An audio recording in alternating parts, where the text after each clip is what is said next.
So I've just got back from a double bill of it, back to back. My arse is really aching from sitting in that chair for nearly 6 hours. But that's not important. This review is not about my arse aching. But right now, it's all about It, Chapter 2. Something happens to you when you leave this town. The farther away, the hazier it all gets. But me, I never left. I remember all of it.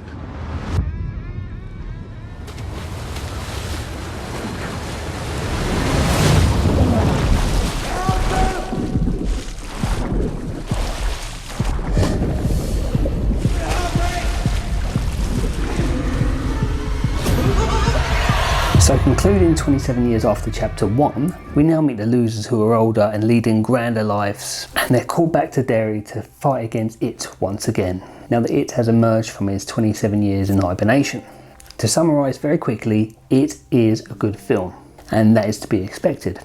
There's a lot of gags and jokes in this one, especially from the excellent Bill Hader, and towards the end of the film, just as it gets to the final, the little bit of finale, it does get very tense. I felt myself getting really tense. I felt myself clutching. I had my arms folded, but I felt myself clutching myself. And again, my hands are tied. It was weird. So it must have been good. Overall, basically, it's just a really satisfying conclusion for both chapters of this It story.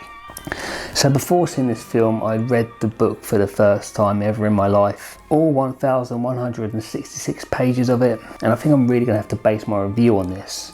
In a way, I'm kind of glad I read the book, because after watching Chapter 1, the book had filled in a lot of the background details that aren't shown in the film, and most of Chapter 1 is actually quite similar to the book. Chapter 2, however, goes off course in many ways. There's a lot of the book in Chapter 2, but there's also a lot of new ideas in there as well, some of which I felt were a little bit weaker than they are in the book. So in a way, I kind of wish I hadn't read the book beforehand, so that I had nothing to compare Chapter 2 to.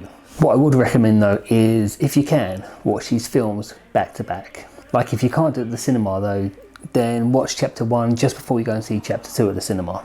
It really is a great film to close on after you've seen both of them together. And without giving away a spoiler, there's also a little cameo from a certain someone in this film as well. And you want to hear another little creepy story? When I went to see It Chapter 2, I was given the same seat, exactly the same seat number as I was given when I went to see Chapter 1, and that was 2 years ago. In my last review, I raved about seat number F14. I found my seat. Now, if any of you live in the Liverpool area and you go to the Odeon Liverpool 1, they have premier seats, all right? They cost a little bit more than normal tickets, but these premier seats, F14, all right? And look, here's the ticket for tonight's screening.